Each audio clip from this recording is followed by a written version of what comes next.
What's poppin', everybody? Hello and welcome to Popcorn Culture. My name is Ben Carlin and I am your host. Here with me today is my brother Jay, who will be in every episode. Also known as the other host of Popcorn Culture. Ben, I don't want to skip the corny joke this time, so if you could go ahead, I guess make sure we don't. Let me... Is what you're trying to say, do it? Now? Yeah, do it. Okay. What do you call bears with no ears? Ears? No, bees. Yes! Yes! Hey! Just the letter B. Just the letter B. Just the letter B. Goodness, you got that right away. Now I want to ask you another one. It was a spelling joke. Where does the general keep his armies? I don't know. Where does the general keep his armies? In his sleeveys. In his sleeveys? Armies, like arm sleeveys. Wow, that's the worst one you've ever done. Oh no, I think it's so good. All right, ladies and gentlemen. Sleeveys isn't a word. You need to be sure to stick around until after the final pop because we have a little extra bonus content that happened before we started today's episode that I think you're going to want to stick around for. It's some good quality. This is why we need like a Patreon or something so we could have exclusive quality content like what people are going to hear at the end of the episode.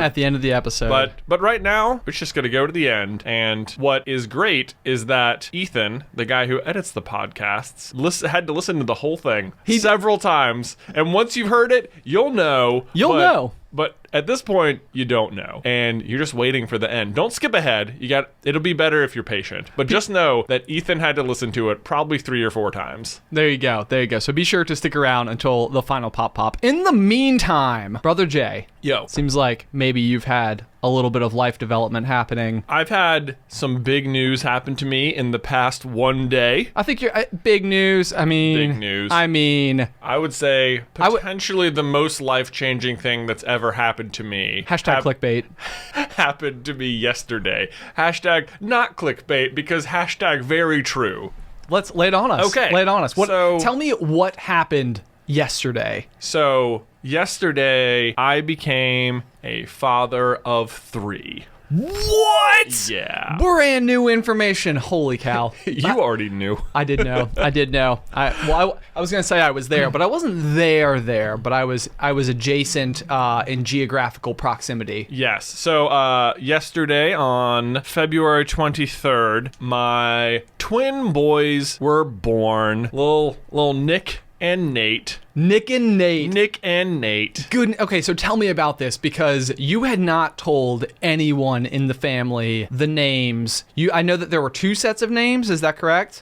There were 2 sets of names. But you landed on Nick and Nate. Yeah. I know, and this is the only bit of information, and it's so funny that this is what they ended up being because when people would ask me, I would say the only thing I know is that it won't be like alliterative. Oh, like that was wrong. They won't start with the same thing because to the best of my understanding, our Aunt Tina, who also has twins who are our cousins, Matt and Ryan, if I understood correctly, the one piece of advice she gave was do not have their names start with the same letter. That was her advice, and we did not take it. At the point that she gave you that advice, had you already decided what the names were going to be? No, we had not. You had not, okay. I'd say we were at like 99% on those names about 3 days ago, but I would say even down to the day of, like, the fact that, like, okay, it's go time was, I think, kind of a catalyst for we are settling. Not settling, but, like, we are arriving at these names as the ones we want. There's the moment when that decision is made. I've always felt like with naming children that is, like, such a strange moment of commitment where I also bet you never look back. Well, I've heard stories of people who have looked back, who have, like, determined, I'm absolutely going to call my son Jack or something, and then they are like handed the baby and they're like, it's not Jack, and like they just know in the moment or something. Fascinating. But I will say, so it was very different naming the twins versus naming Luke. So naming Luke, we knew well in advance what his name was going to be. His middle name, his first name. We had thought about it for a long time, and there was a lot of boy name. Like I found that choosing names for boys was much harder than choosing names for girls. Interesting. Not that I will ever get to use any of the names I chose for girls, but so we started telling people Luke's name well in advance. So like when they had a baby shower for Beth, they had Luke's name on the wall. Right. and people could customize stuff in that way. And had we firmly chosen what the twins' names were going to be, I think we would have been happy to tell people, but...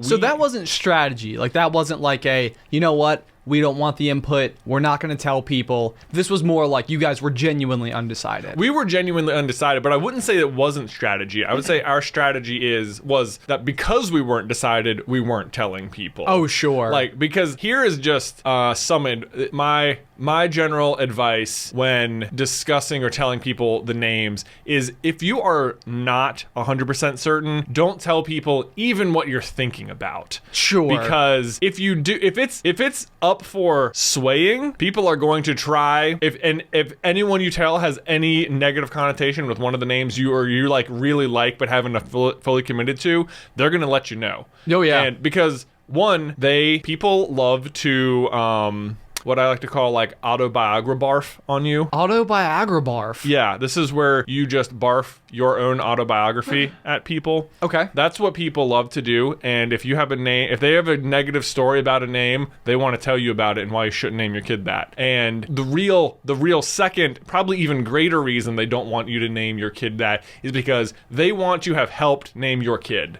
And this is a powerful force. It is. There's no two ways about it. Like, because I know that I've had this impulse before too, where like the idea, and I think this is stretches beyond simply naming kids, but also like being the one to introduce your friend to their significant other is like a kind of you owe me for the rest of all time in a like totally not collectible sort of thing, but like it will always go down that one of the more significant decisions that you make with your life was directly correlated to them knowing you specifically. Exactly. So they're always like that. That's what people want. And I think we've even talked about this on the pop before. But so we had not firmly decided on it's Nicholas and Nathan. Nicholas and Nathan. Those are the full names. Yes. They will go by Nick and Nate, or that's what we're going to call them. So we have Nick, Nate, Luke. Nick, Nate, Luke. Yeah, all one syllable names. Easy, nice and good.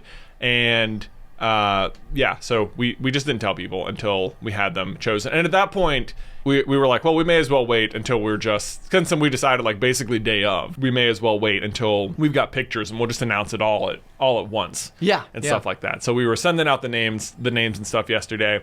And the thing is, once you're decided and you tell someone what the name is, people will just go with it.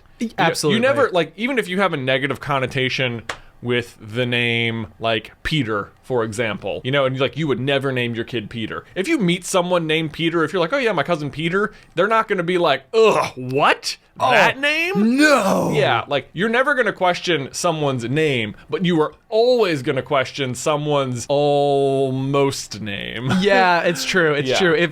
And that's always the thing too. Things that are subject to change like invite so much more outside opinion than things that are absolute. Yes. Yeah. I won't say what it is because I'm sure that would involve prying, but there is one name that if I had known, I'd be like, please don't use that name. Please just choose. I think I know the name you're thinking, and wouldn't have. Okay. Thank you. #respect.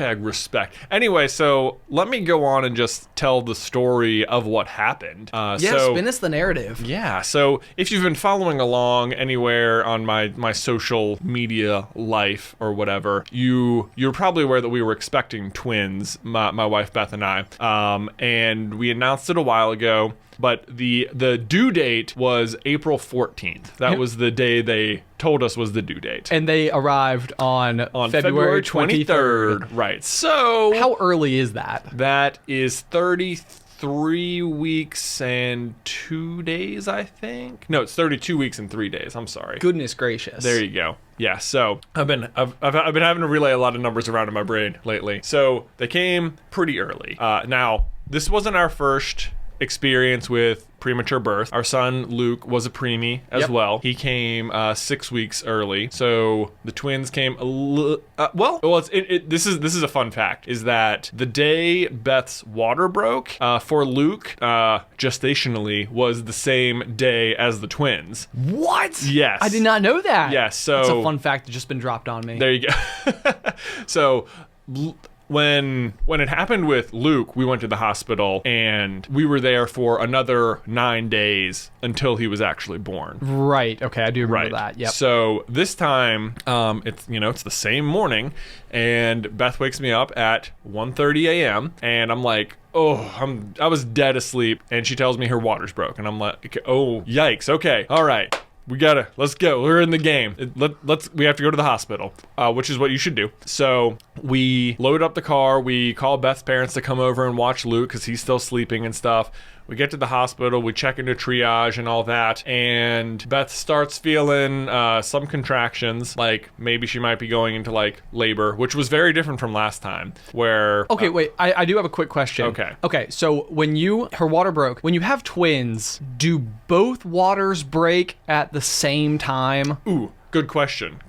No. No? They can, but I think more often one does, and then later the other one will. Would there be any actual bizarre, I know you're not like a doctor, but yeah. Would there have been any bizarre circumstance, like I know you've talked about like not telling them which one of them is older, so that you don't have that forever like, I'm older by 2 minutes thing. Yeah. Would there have been any situation where like one of them would have come and then the other one would have, like, the water didn't break, or would the process of giving birth just like make that happen? I am not sure. I guess I feel comfortable saying in the history of the world there has probably been, I think I've even heard stories where one is born and then it could be like even days later or something the second one was born. See, because that would be, I feel like you would have to like differentiate at that point in time. Oh, for sure. If it was days different, then it's like, how weird would it be to have twins with different birthdays? That would be crazy. And I think the only other way that normally happens is if they're born around midnight. Right. Where it would just be, it just so happens to be the case that one comes out and then the day takes over. The other crazy thing, I'm sorry, I will let you back to your story, is that we were so close to leap day twins. Oh, yeah. Which I looked up the statistics on that, and then we actually calculated it before you got into the office this morning. 1 in 50,000. That would have been crazy, because it is a leap year, and they were, I guess, 6 days away from it. So close. That would have been. And how many days? Oh, you said 9 days is how long Luke was. Yeah. Okay, between water breaking and birth. Right. Okay, so we were in the zip code. Like, it could have happened. It could have happened. And so that was. Leap babies. That was the weird thing, is that when it happened with Luke, we went to the hospital and it was another 9 days. So even when Beth is telling me that her water broke, I'm like, okay, well, we've probably still got at least a few more days. Which, I don't know why that was like my assumption of how it was going to go down, because normally, if your water breaks, that pretty much means it's happening. Right, it's go time. Yeah, it's go time. Or, well, they do a bad job of this in TV shows where that's always the case. But I think a lot of times you can go into labor without that even happening. It just happens in the middle of labor. Sure. But anyway, we get to the hospital, Beth's having contractions, and then they just sort of stop. And we're like, okay. Maybe that was just caused by the initial change and stuff, but we've slowed down, and they check us into a room and stuff, and we actually managed to go back asleep for a couple of hours, because in our minds, this is still happening days away. Right. But then we wake up, and it becomes pretty evident that it's not happening days away, that she's just like in labor. So at that point, we decide that the C-section is the route we're going to go down. And once you decide, it's like, all right, there's really no reason to wait. So all of a sudden it was just go time. And I remember they're like in there prepping the OR, and they make Dad wait outside. Okay. So until you come in after they're all set up and stuff. Okay. After everything, they're like, just don't touch anything. You can sit here in this chair. When the babies are here, you can take pictures. And like I will say the doctors are extremely respectful. Like, you obviously don't want to be in their way because they're doing their job. Of course. At the same time, they also understand, like, at the end of the day, you're still the parent, and, like, they're really in your way, kind of, Sure. I get that. That makes sense. But I'm sure it's a balance. When they tell you not to touch anything, do you immediately feel like, I'm going to accidentally touch something for sure? Like, well, yeah. Like, don't turn around too quickly because I'm probably going to bump into that tray that has all the perfectly laid out scalpels. Yeah, they say that. They say, like, don't touch anything. But then when you get in there... There's monkey bars. And like a slide. It's like there's a whole playground. You're like, oh man, but I want to play with something.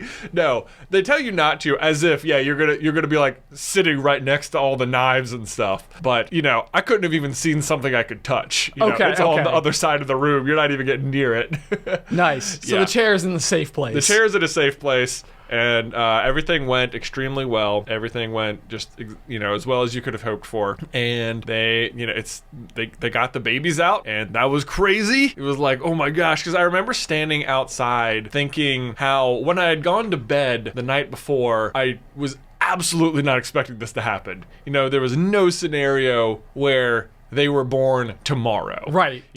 Everything had been going really great. Everything had been going perfectly otherwise in the pregnancy. And I thought we had another couple weeks before I was really in the, okay, it could happen at any moment kind of zone. Because twins typically do come early anyway. And since we'd already had one premature birth, I guess that increases your likelihood too. So I had no delusion that we were going to make it full term anyway. But I think I was still 2 weeks off of thinking, okay, we should be ready at every moment sort of zone. But I'm standing in the hall thinking, wow, not only did the amount of time where my expectation got slammed into like it's presently happening. It went from being like, oh, we've probably got a couple weeks to, oh, we're in the hospital. We've still got probably a couple days. And then it was just like, I'm barely minutes away from this happening. Right. And right. It was so crazy and so fast. And then, so now they're in the NICU. I don't know how long they'll be up there. That's totally just a waiting game. But it was just a really crazy day. Just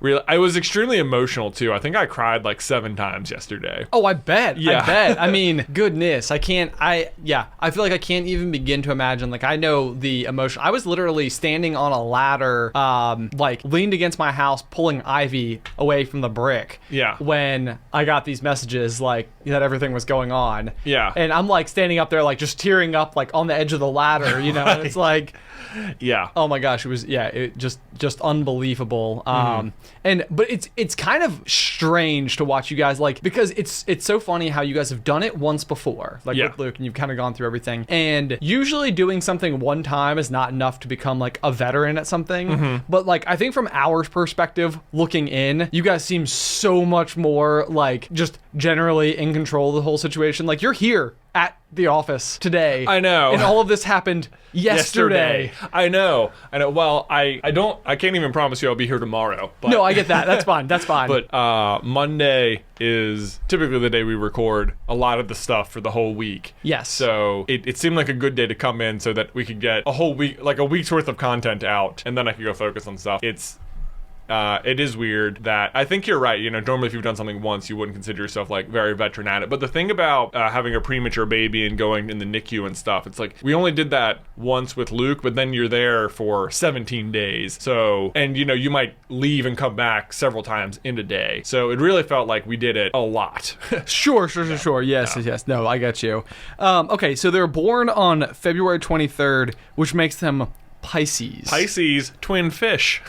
Twin fish. I think it's two fish, right? It's also is it like a yin yang sort of look? Is it really? Is that so. So it's not Gemini, which is like would the Gemini be like, that's like the twins I guess that is maybe. Yeah. Okay. So interesting water symbol. Two fish. It's two fish. Yeah. Okay. So what are characteristics of Pisces? Oh, I have no idea. Hang on. I can't tell you what characteristics are of an Aquarius though, and that's what I am. Oh, okay. Got you. Should we read about ourselves? Oh gosh. And give it a quick gander?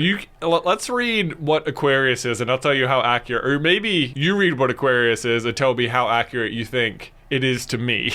Okay, hang on. Aquarius. We're searching. I feel like this changes website to website, even though. Okay, I'm gonna go. What type of person is an Aquarius? Oh, okay. Every aquarium. It says every Aquarian. Ah. So you guys have like a I don't know. I don't think that I'm a scorpion. Yeah. Every scorpion. Although I would be okay with it. Yeah. Every scorpie. Scorpie. Every Aquarian is a rebel at heart. These air signs despise authority and anything that represents conventionality, free-spirited and eccentric. They can often be identified by their offbeat fashion sensibilities, unusual hobbies, and nonconformist attitude. This is not you. That doesn't doesn't sound like me at all. Not even slightly, like a little bit. No, which is so weird because I feel like these things so frequently are so like broad strokes. Yeah, that you can like just color yourself in to any of them. Yes, exactly. Yeah. Okay, the personality of a Scorpio. Yeah. Or scorpions. Yeah. That's me. That's you.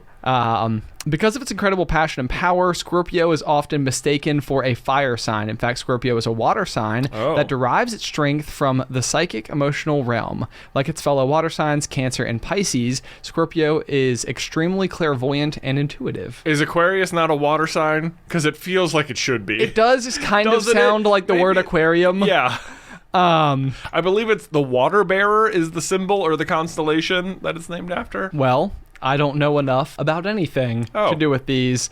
This is one of those strange things, horoscopes, where it's like, I don't know why. It's like, I will like scoff at them, but then as I start reading about them, it's like, I still will find it interesting. Sure. Because the observations that I think people who have gotten really good at writing these horoscopes are very relatable. Right. Like, I feel like whoever writes horoscopes could be like a blogger or I guess probably they are in some capacity, or like a YouTube personality, because somehow, some way they have identified things that you're definitely feeling. Here, the thing about your zodiac sign or horoscopes are that the reason they're not nearly as much fun to me is because they're based on the day you were born, and it's somehow suggesting that everyone born between two sets of dates are all the exact same. No, of course it's ridiculous. Yeah, it's completely but here's the thing.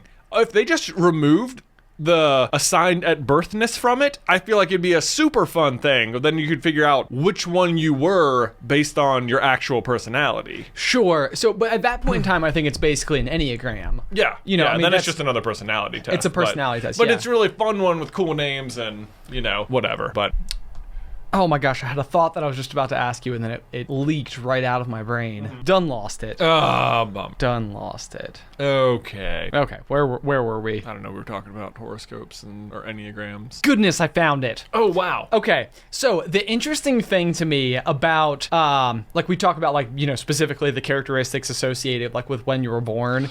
Right. Like on the specific date. The reason that I have like been able to come up with the smallest, tiniest little version of how that could maybe in some capacities affect people is what is the time of year that you would be experiencing when your first memories are being formed. So like, for example, if you're born, like for me, I was born like in October. So I feel like it is conceivable that by the time that I'm like really starting to take the world in, it was summer. So like a lot of like my very like, you know, early interactions with the outside world at all would be like, I would be taking my first steps in summertime, like in warm weather. Yeah. I wondered before what that could be like versus like you on the flip side being born in February, those same experiences would have been happening in winter. And I have absolutely no idea if and when and how every single person, I'm sure, is absolutely incredibly different in terms of like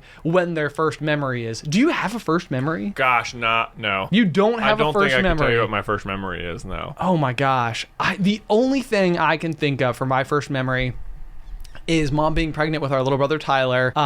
Do you remember our bedroom as kids? I had like a high bed, and your bed was like kind of like low to the ground. This is so when I imagine it now, it was unusually low to the ground. It almost seemed like what you had was like a box spring that had like a wooden frame around it. Yeah. Not even a box spring. Maybe just the mattress with like a wooden frame around it. That's what I'm almost remembering. Maybe there was a box spring, but it feels like barely off the ground. Barely off the ground. Yeah.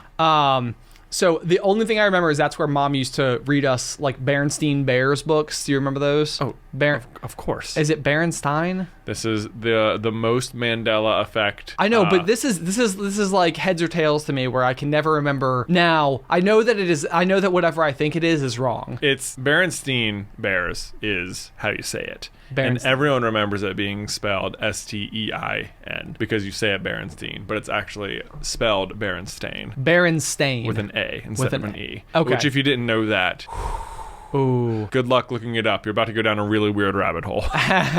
Happy mind being blown. Yeah. So I think that my first memory is Mom being pregnant with Tyler, reading us one of those books, and me asking like when the baby's coming.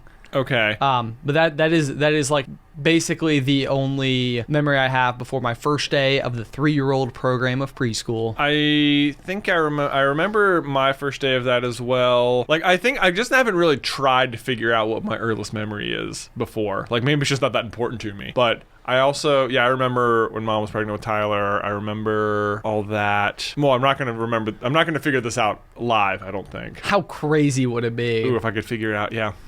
Yeah. I feel like someone would have to probe me, like, do you remember this? And then even it gets tricky still because our dad did a lot of video documentation of stuff. Yeah. So the year in Carlin. Yeah, the year in Carlin. So I think a lot of times if I like remember, I remember watching myself from the camera at like an early age, but obviously that's not my memory. But like I remember seeing myself at like younger than I can remember. You know what I mean? Yes, I do know what you mean. And I don't know where those lines get real blurry. They do. So. No, it's crazy, and I think that like your personal vlog that you do is going to be so cool for Luke because his childhood is going to be so well. Oh, that's going to be so weird because I would imagine Luke probably I don't know. I imagine he probably won't remember much before the twins got here. You know, like I don't imagine at some point he'll remember the old house we lived in. Right. But we will have video of it. Right. Exactly. Yeah. So he'll get to go back and relive that. He'll go back and see it. There you go. That'd be great. There you go. More people should do that for their children. Yeah, just carry your camera around with you everywhere you go. Video it all week, every week. Spin a narrative. Yeah, spin a narrative. You don't necessarily need plot points or anything. I wish I had more plot points. I never know where I'm going with the vlogs. I'm just like, let's see what this footage is this week. Really? Yeah. So I mean, sometimes, well, here's what happens a lot of times, and what eventually I found was a problem when I was making the vlog was... At first, I was just so excited that I was doing it that I would film everything that was going on. Sure. And at some point, you start you'll get like a little more like, okay, after you've done a few edits, you'll think, okay, this was interesting, that wasn't that interesting. I don't need to film every little thing. And so you start only filming certain things. Right. And then eventually you'll get to the point where you're anticipating what the interesting thing of the week will be. So you just mostly count on filming that thing. So I found what was happening to me a lot was I would know, okay, this weekend we're going to Ben's for a party, or we're going to go to this event, or we're meeting people here, and that'll probably be what most of the vlog is about. The problem is then if you get there and it turns out not to be a very like camera friendly vlog situation. Too loud, yeah. Or it's like it's really cumbersome to carry around, or mostly people are just watching TV or something like that, or you just don't film, or you just forget. And then you're like, oh no, now I haven't filmed anything because I was anticipating this, and also I didn't film that. So yeah, awesome. Yeah. Great. Good week for the vlog. It's going to be a short one. Yeah, right. No, I get you. Yeah. So I think that, that is, so I have been wanting to start a vlog forever. I think like dating back as long as I've been like a, professional YouTuber. And especially I think watching yours sort of unfold and being like, man, this would be so cool to have all of these little memories, tucked in there. And I have the massive issue with brain crack, right? Like where I will obsess over, and this is the real problem. And Allie and I, like Sunday after Sunday, which is our one day that we like spend fully together, we're always like, well, we should do it today, but we need to go do something like really cool so that the episode will be super interesting. And then we spend most of the day doing nothing in the process of trying to go do something interesting enough to be worthy of having recorded and showing to anybody at all. Right. And it is like, it absolutely, I think it destroys me. Like, I don't think that there's ever been something that I've wanted to do so badly that like I can't bring myself to the idea of being disappointed after having been so excited about it for so long. Mm-hmm. And it's like murderous to me to think about what it would be like to finally go do one, sit down to work on it and be like, Crap. It's all crap. Can't do it. Can't bail. Delete all the footage. I don't think it'll be like that. I think if you go out and film it and you have any sort of vision toward it all, you'll have a lot of fun with it. I know the feeling though. The very first week of the vlog ever, we did something called the Beer Mile, which was a relay race where every member of your team has to chug a beer before running a 400, and then you tag the next person and they do that and rinse repeat until it's over. And that was happening at an event that happens in town called Go Fest, and I saw Go Fest as this amazing launching point for the vlog because it's easily the best event that happens in our city every year. Yes. And there's so many interesting things to get footage of. And we had also just gotten a drone, and the Beer Mile seemed like a fun and novelty thing. So I think I was wearing a GoPro. We had someone running the drone. We had someone with a camera on the sideline. So I had like all these camera angles set up for the first one. I had just gotten my brand new camera and tripod and all that stuff. So I was filming every single bit of GoFest and all the cool things. I was taking slow-mo video of these dogs and BMX racers, and I came up with it was amazing. I thought it came out really good, and sometimes I go back and watch it and I'll be like, man, I put in way more effort into this very first episode than I did for like almost any other. Absolutely fascinating. So, because that's exactly what I think. Like literally, I'm like, well, is it even a vlog if you didn't use a drone and a GoPro and a gimbal and like maybe go underwater at some point in time and challenge your own existence as a human to, do something like a triple backflip off of a rope swing into 30-degree water or something? Yeah. What was even the point of waking up and turning on a camera if you didn't do a triple backflip? Precisely my point. Yeah. It's so funny how you get me exactly. I think what it came down to at the end of the day is because a lot of that was just like launch enthusiasm for me, but at the end of the day you have to like ask like, what are you doing it for? Like, why are you doing it? Like, and that eventually I think helped, because for me, I love sharing the vlog with everybody, but the main reason I'm doing it is just to like document like my family life. Right, yes. So that it'll be fun to go back and rewatch it later, years from now, and so that stuff doesn't like fizzle into, the memory dump in my mind, so to speak. Where the jelly beans go and suck it up with a little vacuum from Inside Out. So I watched Inside Out this morning with Luke. He had a fever. Which is, gosh, that was great. We had the twins yesterday, and I woke up with Luke had a fever today, and I was like, oh boy, all right. We were in full parenting mode. Hashtag parenthood. Hashtag parenthood. Man, so we had to skip preschool, and whatever. It's all good. He's feeling much better already. Don't worry. That's good. Way to go, Luke's there. Yeah, doing great. But what are we talking about? So I think, you have to figure out what you want. What is the purpose of even doing the vlog? And if it's just to go on cool adventures, then you just got to plan cool adventures and go on them. And whatever you film will be whatever you filmed. But if the point is to go out and like show off all your cool shots, then you just have to go and get cool shots. And I get that. Like, so I so understand it. And I almost even feel like in the scheme of things, so like everybody loves going back to early Super Carlin Brothers videos and watching the very, very unprepared Ben Carlin for the world that was to come. Mm-hmm. And so sometimes I think like maybe the whole idea of starting when you're less qualified than you want to be is almost that in the scheme of things you will get to go back and there will be a quaint and happy little campiness to your humble beginnings. Mm-hmm. So maybe that's just it. Yeah. I mean, if you go out and just pick an easy adventure to go on, like some sort of hike that you've done before, and you just bring the drone, you get, document you leaving the house and being on the hike, and then get cool drone footage and, climb rocks on the way and get cool shots of that. And it'll be great. It'll be great. You are just like Alice. Yeah. Just like Alice. Oh my goodness. This is the massive problem that I face with this is it's like I have all these ambitious ideas for the world, and then I'll throw them out there, and it's like, why don't we start with something easy and simple? And I'm like, well, no, because I'm coming from like the maxed out like 10 version, and that means I have to come down to like a 3 version, and that is the most upsetting and sad thought. That is not upsetting and sad, because it's interesting that you see that as upsetting and sad when in the meantime you're producing the 0 version, which is nothing. The 0 version. That's what you're that's what you're doing. I know. Yeah. It's so true. Yeah. It's so true. That's what's upsetting. That's the problem. Yeah. That's the problem. But I can't. I'm like sweating right now. because I'm like, I have so much internal frustration with myself over my inability to press go.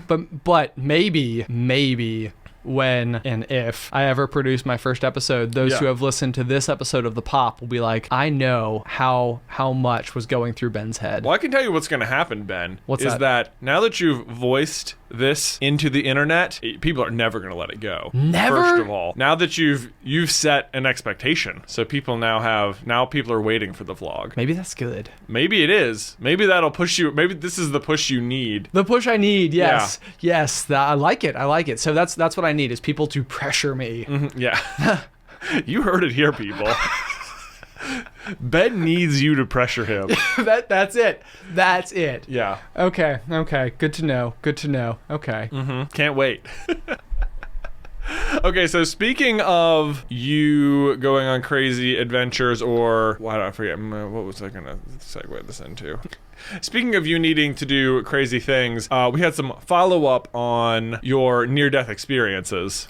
Yes, we absolutely did. Yeah. Let's see here.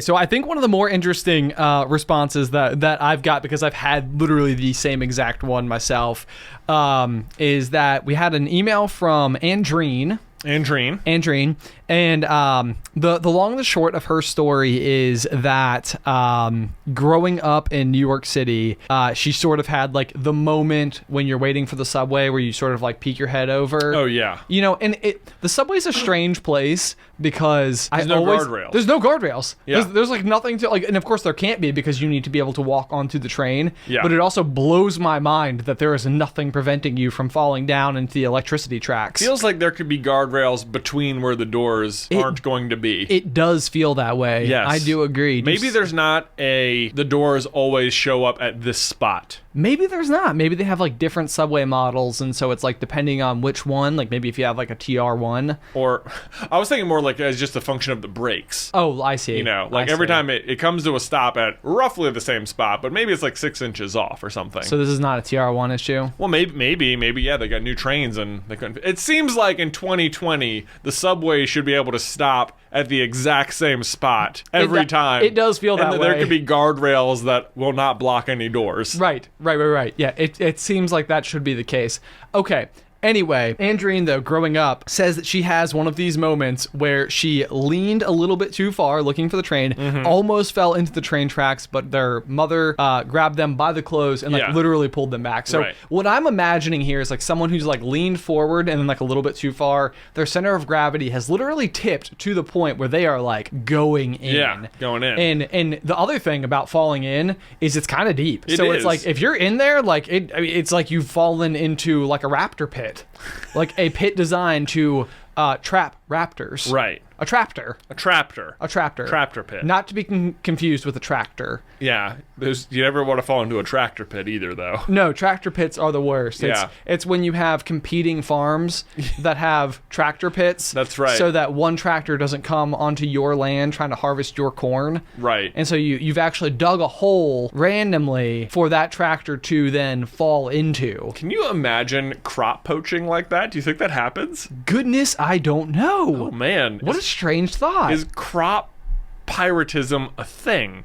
Oh, a farmer pirate. Oh my gosh, farm pirates? How? I mean, if you're out in corn country, I have to imagine you've got a big old plot of land. Yeah. That goes on far beyond you can actually see. Farm beyond you can actually see. Farm beyond you can actually see. And that at some point your property line ends out, but your neighbor is also very likely a corn farmer. Right. And like, man, now I have to imagine there's a certain amount of like honor amongst farmers. Well, some, I'm sure, but I mean, everyone, if you're a pirate, then it's like maybe you have. But there's honor amongst pirates, right? It's like honor amongst thieves. I think. Okay. You know. Okay. But so, boy, I think if you're that farmer, if you're out there on the edge, and you're like, man, it's like 2 miles before neighbor farmer's house. No one can even see me. What if I just roll my crop collector 1 row over? That must be such insignificant gains, though. Like 1 row of corn. Oh, what's that, like another $2? Okay, so that yeah, right. Yeah. So that's what I was gonna ask. Okay, so like, what is? I mean.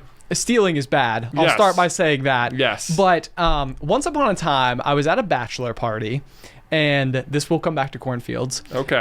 And it was for one of my friends. We were down in Charleston, South Carolina, and we're driving this like 6-hour drive home on like a Sunday morning, and the groom who I drove down with was massively hungover. Okay. Had one too many soda pops. Right. Too many fizzy Sodas. waters. Oh gosh. Okay. I swear right now on Twitter, there's a thread right now where someone, because in the last episode, I was saying how every time I hear someone call soda pop, I think they're joking. Yeah. And I have realized the extent to which this is a problem. Someone on Twitter is like, no, I'm from Canada, and we genuinely say, if you want a soda, can you get me a pop? And I'm like, I feel like you're trolling me. I feel like you're lying to me. Is this like the narwhal? This is narwhal's like the narwhal. real? It's exactly like, I think the narwhal conundrum is that you are so unsure as to whether or not, even if someone's telling you the truth, that like this is it. This is the problem, is that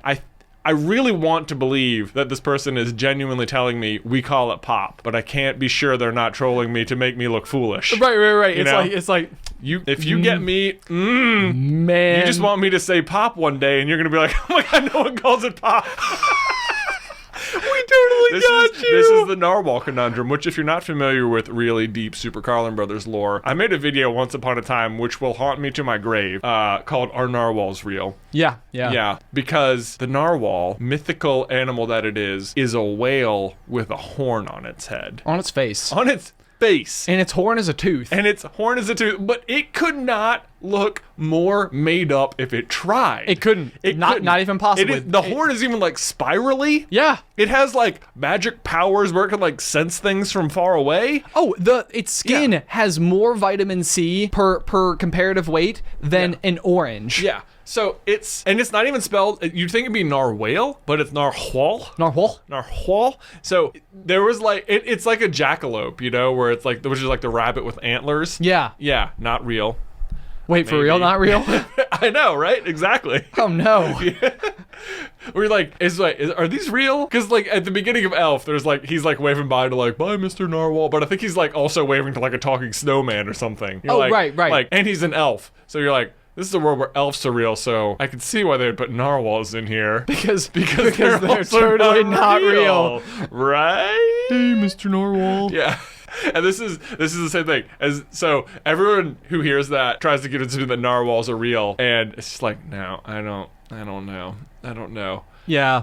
Which I know they are, maybe, but did you know that the Aboriginal people, I don't even know if that's the right way to describe them, people who live where indigenous people to the Arctic region? Yeah. Okay. So they are allowed to hunt a single narwhal, but they have to do it in like traditional methods. You can't like commercial fish a narwhal. You have to have like a guy out there with you. A guy? What do you mean a guy? Like to make sure like a Oh goodness, no. They just respect the rules. No. But it's fascinating the way that they do it because there's honor amongst narwhal hunters. There is. It is fascinating the way that you hunt your single narwhal because it has so much vitamin C. When you're up there, it's hard to find a good source of vitamin C. This is the actual reason. Yeah. But you have to use like inflated, I almost said beaver skins, but it might be like seals. Okay. And what you literally do is you inflate it with air. Okay. And then you have like a spear. None of this sounds real, but it is. Yeah. You're not convincing me. You have like a harpoon. More and more sure narwhals are made up. And in a kayak. Yeah. And you go out when you find the narwhal and you can spear it, and then you speared it with multiple like seal inflated buoys. Okay. And then they can't swim down. This is like how they catch jaws. It's like how they catch jaws. They harpoon them with kegs that float. Yes, but this is real.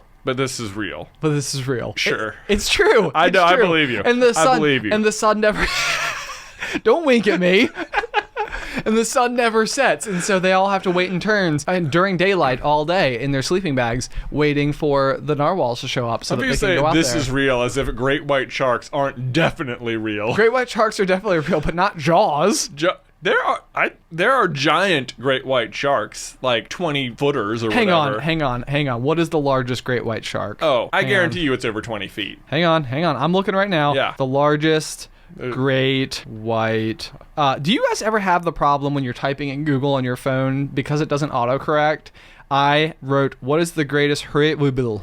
Yeah. But it gets what I'm saying. So I will grant you there's probably not sharks with vendettas against fishermen. Okay. Length, female, 15 to 21 feet. Yeah. Male, 11 to 13 feet. Ah, females are bigger. Interesting. I always thought of Jaws as a male. Huh. I was wrong. Oh, well, there you Over go. 20 feet is the thing. Over 20 feet, but barely. But, okay, but that's average. That's the average length. I want to know what the, world record for a great white shark World record great white shark. is. Yeah. Let's see What's here. the biggest one ever found? Which, by the way, how cool are great white sharks? Great white sharks are so cool. They're like the grizzly bears of the ocean.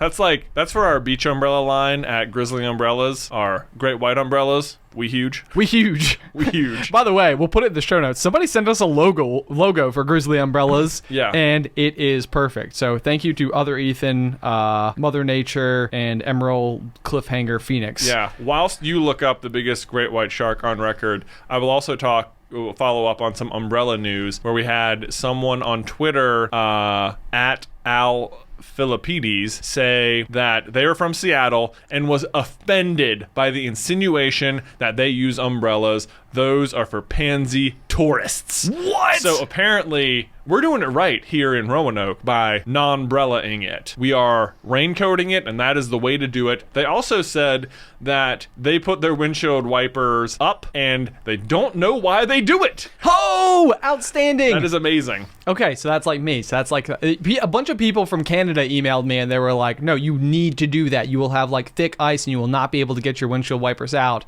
And I was like, I said that I do it. I do Yeah. it. I think that I didn't totally understand why. Well, this person does it, and they don't know why.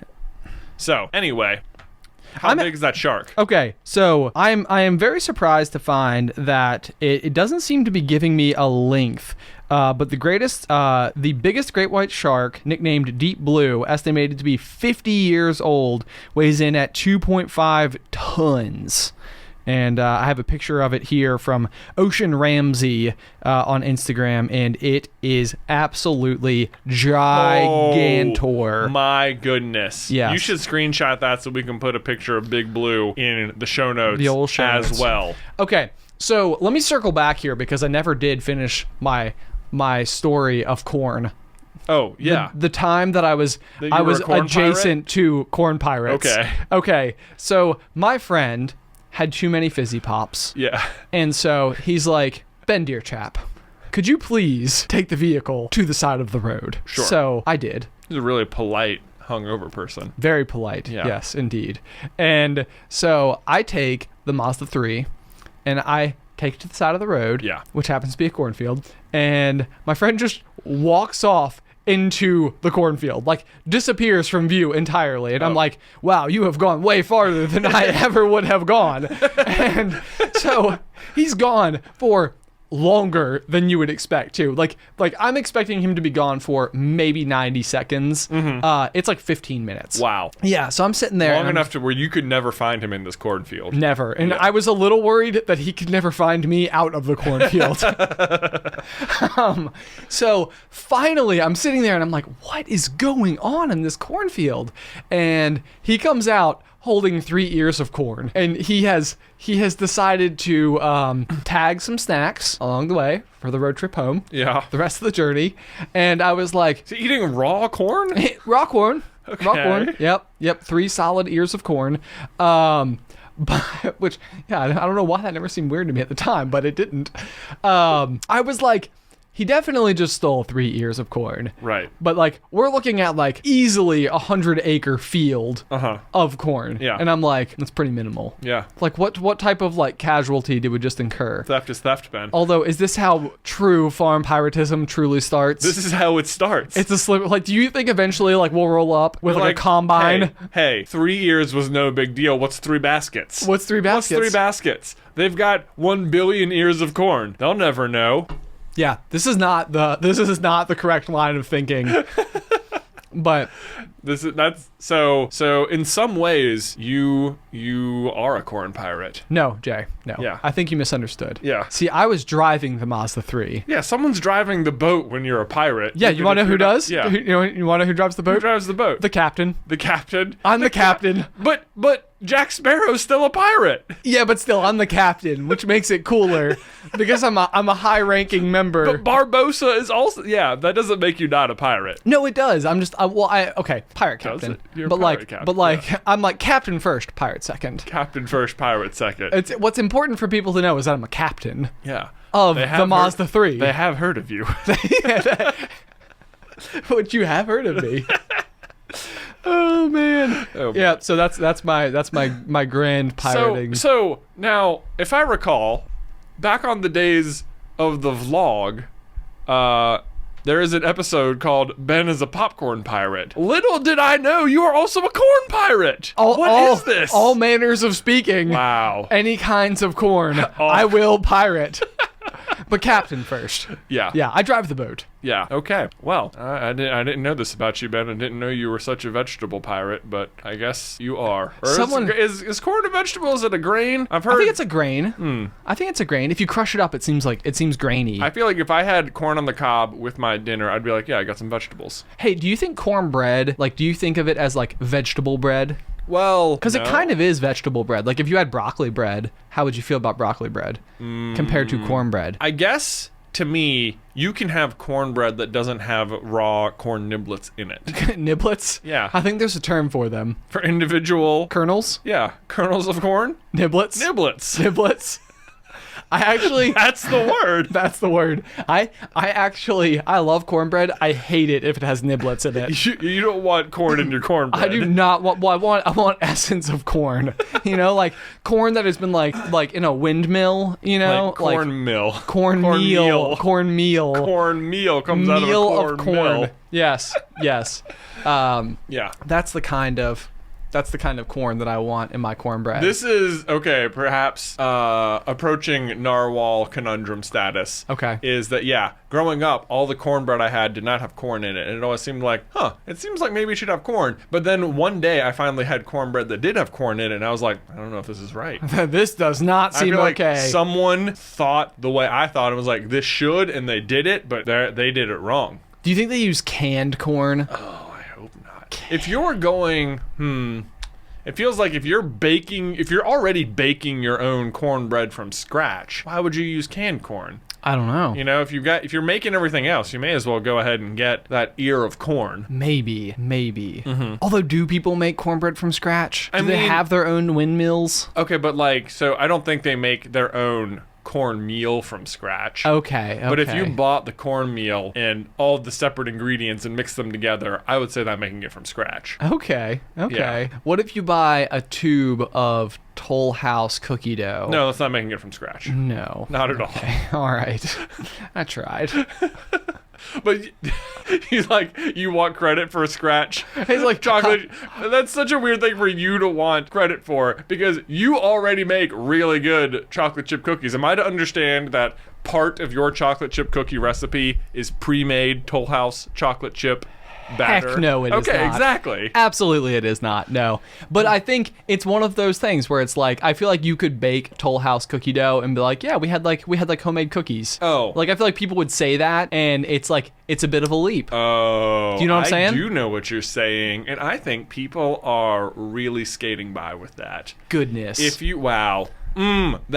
That's like... It's worse than being a corn pirate. You made them at home. Yeah, it might be. It might be. What kind of... The audacity to say you have homemade cookies if you made it from a pre-bought roll of cookie dough. Oh, I don't know if that counts. I'm going to hear some flack from this opinion, I'm certain. But no, I think you have to assemble the batter yourself for it to be a homemade cookie. I think I don't even know if it's called batter when it comes to baking cookies. I think it's just dough. Okay, you have to make the dough yourself, or it's not a homemade. Hard stance. You didn't make the dough. It's not a homemade cookie. Hey, do you want to know what my secret ingredient is? I love having a secret ingredient. Yeah. Well, if you tell me, will it be a secret? Yeah, that'll be fine. Because I'm telling you the secret ingredient, not the secret formula / methods. Okay. Yes, which there are also, definitely, probably. You'll never know. It's black salt. Yeah. Black salt. Is it the Hawaiian salt? Is that what it's called? Hawaiian black salt. It is like saltier salt somehow. Do you get it on Amazon? You know what? I have had it for so long. It lasts a long time. Salt? Salt. The thing that makes other things last a long time? Yeah. You don't say. Yeah. It's just rocks, Ben. I've had Salt is the only rocks we eat. The only rocks we eat. Yeah, no, black salt, though. You're laughing. What other rocks do we eat? Let me think. Good luck. Does salt count as a rock? It's more like a mineral. Are minerals not rocks? No, there's a difference. Minerals are... Well, no, it's definitely not that, because it's sodium chloride, which is a compound, right? I don't know. I think that minerals are made entirely... I'm going to look up... What is the difference between... salt rocks? Are minerals different from rocks is the real question. Yeah.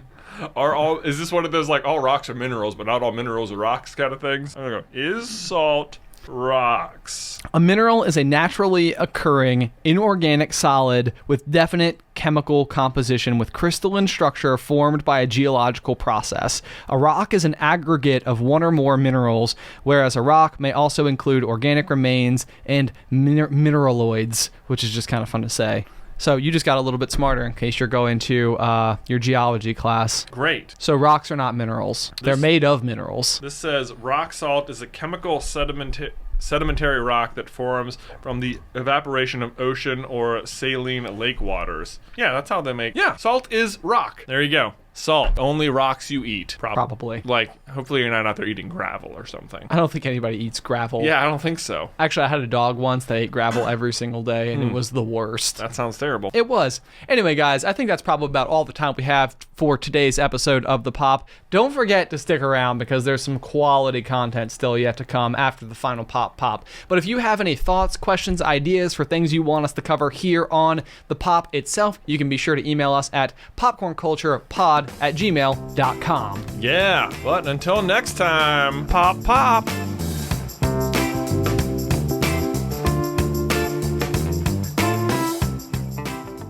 Hand fart noise inbound. Look at that. You can like see it. It looks like a fart. Wow. In audio. Do you imagine farts to be kind of like long spikes? Indeed. I do not. I would have thought of them as sort of more like short, long clouds. Well, obviously I'm wrong because every time we go, it makes a big spike. I feel like you need like a much longer noise. Maybe I visualize long farts.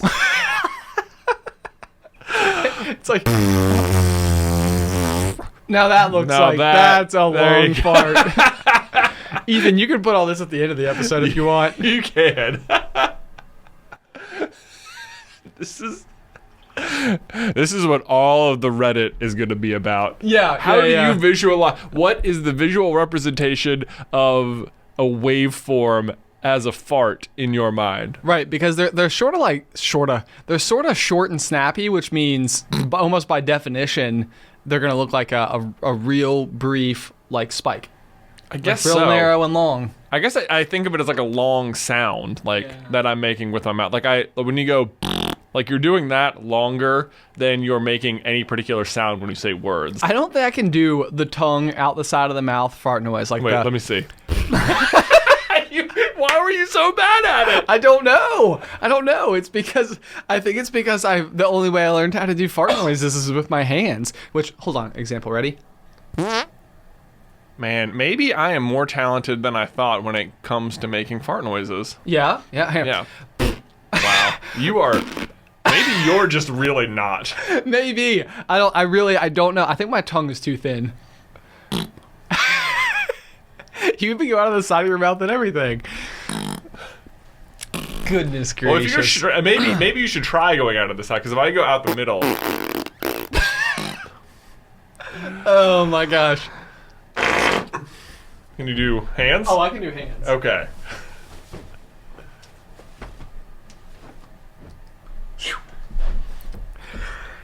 No, you can't.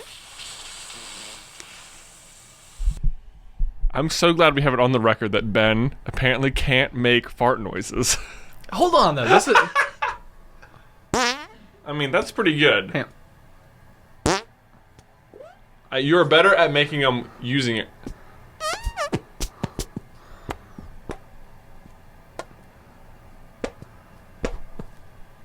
Well, yours are way better with your hands than mine are. Excellent. I have something. You've got hand farts. Boy.